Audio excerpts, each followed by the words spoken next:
Lista por aceptar esta entrevista para la W aquí en el Austro del país y hablar algunos temas importantes que nos puede ayudar con el conocimiento que tiene el doctor Quintana. Empecemos por el asunto del resultado que produjo la consulta popular del Yasuní aquí en el Ecuador, donde mayoritariamente con casi el 60% la gente le dijo que el petróleo se quede bajo tierra y un 40% de la población ecuatoriana estaba de acuerdo de que se haga la explotación. Aquí ha habido interpretaciones que van de un lado a otro, una que interpretó el ministro del ramo, una que interpretó el gobierno nacional sobre esta consulta popular, que ha traído al debate que se digan algunas cosas y algunas personas que también han dado sus opiniones respecto de que no estaba bien planteada esta consulta popular. Al respecto, desde el punto de vista suyo, doctor Quintana, ¿qué piensa? ¿Estuvo bien planteada? ¿No estuvo bien planteada la consulta popular? Buenos días. Buenos días, don Rubén, un abrazo para usted, por supuesto un saludo para quienes nos están escuchando a través de W Radio. Yo soy de los que cree que la pregunta estaba mal planteada, era una pregunta tramposa, una pregunta mal redactada. Incluso he leído opiniones de técnicos, de especialistas en geología, que han indicado que la mayor cantidad de crudo se encuentra en el suelo, no en el subsuelo, porque recuerde que la pregunta lo que planteaba era si se está o no de acuerdo con mantener indefinidamente el petróleo del bloque 43 debajo del subsuelo. Y fruto de esa mala redacción, que fue además yo le diría, no solo arbitraria, sino irresponsablemente calificada por la Corte Constitucional, hemos ido a una consulta popular que ahora está generando todos estos dolores de cabeza, fruto de los resultados. Ahora, en todo caso, hay que partir sosteniendo que, más allá de lo mal redactada que estaba la pregunta, que desde el punto de vista constitucional no garantiza lo que la Corte Constitucional y la Ley de Garantías Jurisdiccionales y Control Constitucional denominan la libertad del elector, es decir, que el elector al ir a las urnas y tomar una decisión por el sí o por el no, primero entienda lo que le están preguntando, es decir, que la pregunta esté redactada en un lenguaje claro, sencillo, desprovisto de tecnicismos, desprovisto de carga valorativa, es algo que a mi modo de ver es un parámetro que la Corte no revisó con detenimiento y eso nos está generando estos problemas. En todo caso, el resultado de lo que se ha aprobado, que es mantener indefinidamente debajo del subsuelo el petróleo, es algo que, conforme el artículo 106 de la Constitución, es de obligatorio e inmediato cumplimiento. Es decir, en esto no hay posibilidad alguna de que autoridades estatales en general puedan oponerse o desconocer este resultado que en las urnas ha adoptado la mayoría de la población ecuatoriana. Por esa razón, estos comentarios, estos señalamientos, desde mi punto de vista, desacertados del ministro Santos respecto al resultado, por ejemplo, de la consulta popular en Orellana. Entonces, él ha sostenido que como en Orellana ganó aplastantemente el no, y que ahí es donde se asienta el bloque 43, entonces que solo esa población tenía derecho a decidir si es que se continuaba o no con la explotación de petróleo en esas áreas. Ha dicho conforme el 57 número 7 de la Constitución. Ahí me parece que hay una confusión en dos cosas. Primero, entre la consulta previa, libre e informada, y la consulta popular de carácter plebiscitario, porque el ministro ahí se confundió. Y en segundo lugar, el efecto territorial o el alcance territorial de esta consulta popular. Esta consulta popular no tenía, como sí ocurría con la del Chocó andino, o como la que ocurrió hace algún tiempo en la provincia de La Suay, un efecto local. La pregunta relacionada con la consulta del Yasuní tenía un efecto, un alcance nacional. Por lo tanto, aunque a muchos no nos guste, me incluyo en ese grupo, yo soy de los que ha votado no en esa consulta popular, pero corresponde respetar lo que la mayoría de la gente ha resuelto, y lo que la gente ha dicho es que esa explotación petrolera tiene que detenerse. Doctor Quintana, aquí cabe que se interponga algún tipo de acción y que podría, a través de alguna acción que se haga por algún colectivo, por alguna gente, se anule la decisión que dio el pueblo ecuatoriano en todo lo que usted acaba de poner. Aquí ha puesto dos escenarios. La pregunta mal planteada, la una, y la segunda, lo que dijo la provincia de Orellana, que le dijo que querían la explotación petrolera y que ellos debían haber sido, porque son los directamente afectados. Usted ha dado ya su opinión jurídica respecto a este tema. ¿Podría esto quedar nulo o esto queda ya en firme el resultado de esta consulta popular? A ver, todavía no está en firme porque el Consejo Electoral no ha proclamado oficialmente los resultados de este proceso electoral. La única posibilidad en la vía electoral es que hayan causales para declarar la nulidad de esa votación, la nulidad de los escrutinios relacionados con esas actas relativas a las consultas populares, o la nulidad de la elección en ese caso. No he visto aquí hasta este momento alguien que alegue esa clase de nulidades como para llevar el caso al Tribunal Contencioso Electoral. Pero el efecto de una eventual declaratoria de nulidad es sencillamente que el tema vuelva a hacerse, ¿no? Se repite el escrutinio, se repita la votación, etcétera, etcétera. Entonces, jurídicamente yo veo muy complicado que eso se revierta por la vía del Tribunal Contencioso Electoral. Pero si a lo que usted se refiere, don Rubén, es a revertir el resultado en general, lo que la gente ha dicho mayoritariamente en las urnas, para eso lo único que se puede intentar, habrá que ver si hay un presidente que tenga esa determinación o alguna agrupación ciudadana que quisiera ponerse en la tarea de recolectar firmas, arrancar un proceso de consulta popular para deshacer lo que se aprobó el domingo 20 de agosto en esta materia. Es decir, como se suele mencionar coloquialmente, pues de derecho las cosas se deshacen como se hacen. No siempre es así, pero en este caso para deshacer esa manifestación de voluntad popular es a través de otra manifestación de voluntad popular que tendría que canalizarse a través de un nuevo plebiscito. Ahora, este es un tema que queríamos abordar. Hay uno nuevo que nace consecuencia de las decisiones que ha tomado el Consejo Nacional Electoral de anular la votación telemática que se hizo en el exterior. Lamentablemente hubo una falla en la empresa, en el proveedor, que no pudo satisfacer las necesidades que tenía el Consejo Nacional Electoral. Aquí se vienen otros planteamientos. Dicen que la ley establece, el Código de la Democracia, que la designación y la elección, en este caso, de representantes del exterior y de los asambleístas nacionales se dan en primera vuelta. Ahora, el Consejo Nacional Electoral ha dicho que se van a dar en segunda vuelta electoral para quienes residen y viven en el exterior y anulan el voto telemático y será el voto presencial, Ismael. Sí, a ver, varias cosas que anotar. Efectivamente, la regla general es que la elección de asambleístas, todos, no solamente los que representan al migrante, al residente en el exterior, sino que todas las dignidades de la Asamblea Nacional a nivel de circunscripción nacional, provincial y del exterior, se eligen en la primera vuelta electoral. Eso es totalmente cierto. Ahora, pueden producirse casos en los cuales se declara la nulidad de una votación, la nulidad de los escrutinios o la nulidad también de las elecciones. Eso lo hace el Consejo Nacional Electoral siempre y cuando exista alguna de las causales que están tipificadas en el artículo 143 y siguientes de la Ley Orgánica Electoral. Si tampoco es que el Consejo Electoral declara nulidades porque se le ocurre.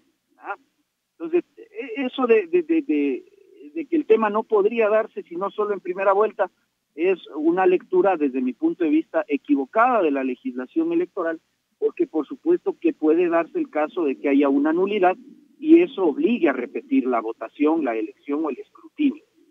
Ahora, concretamente en el tema de la votación telemática, el problema que nosotros tenemos con esa nulidad de votación que ha declarado el CNE en la circunscripción del exterior es que no existe en el Código de la Democracia una causal que justifique la toma de esta decisión por fallas técnicas o fallas informáticas por una sola razón, porque es la primera vez que en Ecuador se utiliza la modalidad de votación telemática, que dicho sea de paso, fue reconocida solamente a partir de las reformas del Código de la Democracia del año 2020. Entonces, claro, nos estamos enfrentando a un vacío normativo. Entonces, a mí me parece que la causal escogida por el Consejo Electoral, que es la número 3 del artículo 143 del Código de la Democracia, que se refiere a la suplantación o la alteración de los registros, es decir, del padrón electoral o de las actas de instalación de la Junta Receptora del Voto, no se compadece ni guarda relación con el problema que se detectó el 20 de agosto con el voto telemático, que es un problema de orden informático. Se ha dicho que hubo un ataque cibernético proveniente de distintos países y resulta que eso no se compadece con la causal invocada y por esa razón es que la decisión que toma el Consejo Electoral, si bien pudiese tener un sustento de legitimidad, porque del otro lado también usted tiene ciudadanos ecuatorianos que querían votar en el extranjero y que no han podido votar fruto de estas fallas, pero carece de legalidad. Yo creo que lo resuelto por el CNE en el tema de la nulidad de la votación no se justifiquen las causales previstas en la ley y por lo tanto es una resolución que bien podría ser dejada sin efecto por el Tribunal Contencioso Electoral. Ahí también habría que considerar, Ismael, no sé si usted está de acuerdo, los que votaron en la primera parte y los que no votaron. Una vez que tenemos ya definido 2 candidatos que van al balotaje en segunda vuelta electoral, esto podría cambiar incluso la conformación del número de asambleístas representantes de cada movimiento o partido político que ya estaban establecidos y proclamados por el Consejo Nacional Electoral, si es que se queda en firme lo que ha dicho el Consejo Nacional Electoral.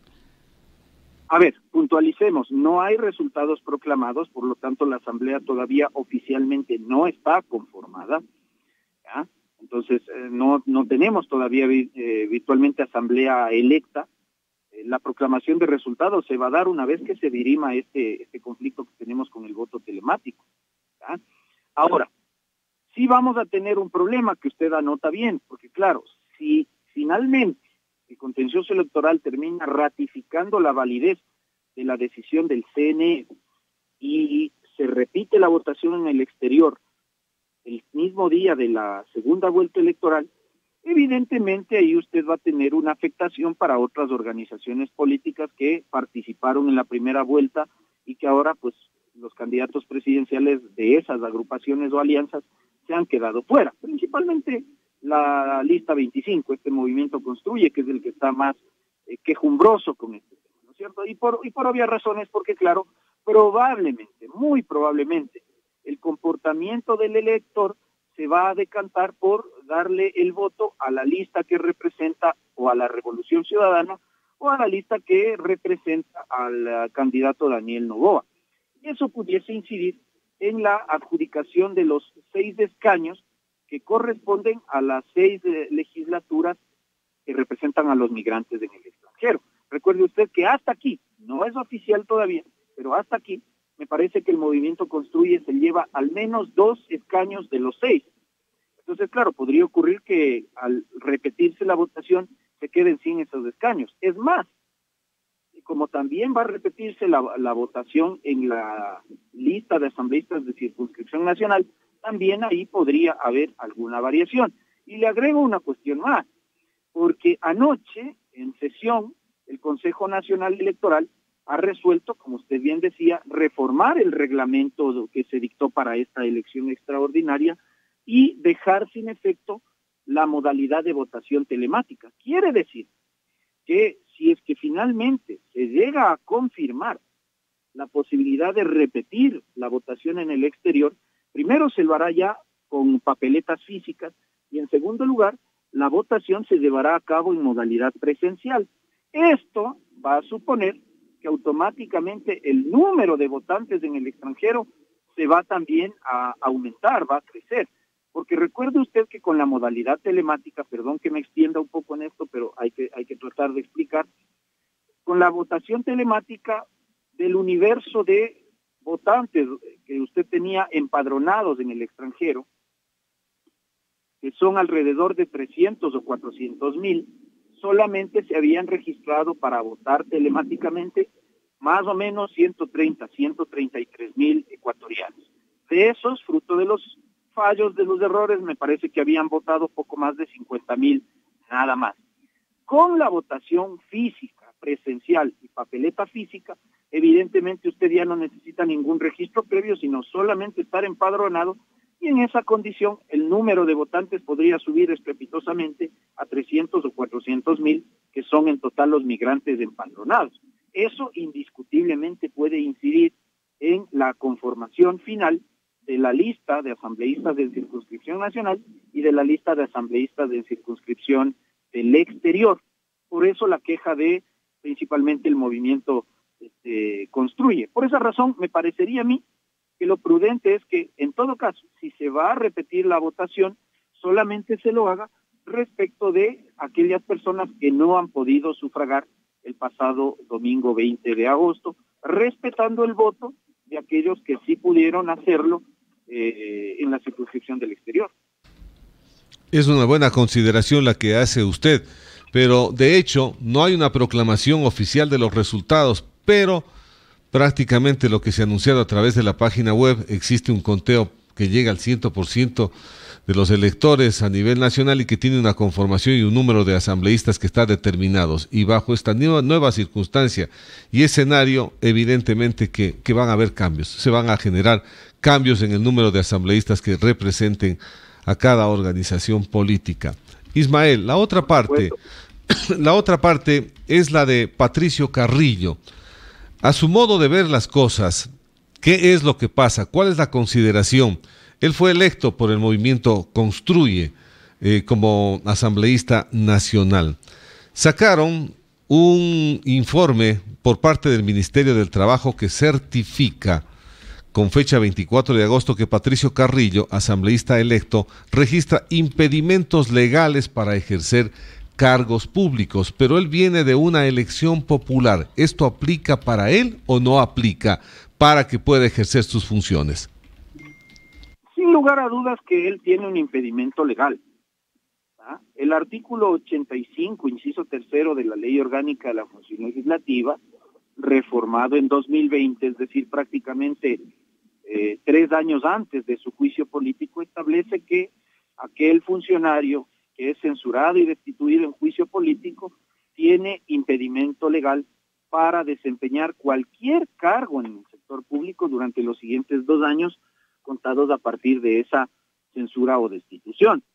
Recuerde usted que el general Carrillo fue censurado a inicios de este año, puntualmente en febrero de 2023, del cargo de ministro del Interior de este gobierno saliente. Por lo tanto, a él le aplica la inhabilitación legal que está establecida desde el año 2020 en este artículo que le comentaba hace un momento. No importa, para efectos de registrar este impedimento, el origen del cargo. Es decir, si usted va a ejercer función pública por provenir de votación popular, o si usted es un funcionario de carrera administrativa con contrato ocasional, con libre nombramiento o con nombramiento definitivo. Finalmente, el general Carrillo, para efectos de el escalafón de servidores públicos, es un funcionario no solo de elección popular, sino que es un funcionario de periodo fijo.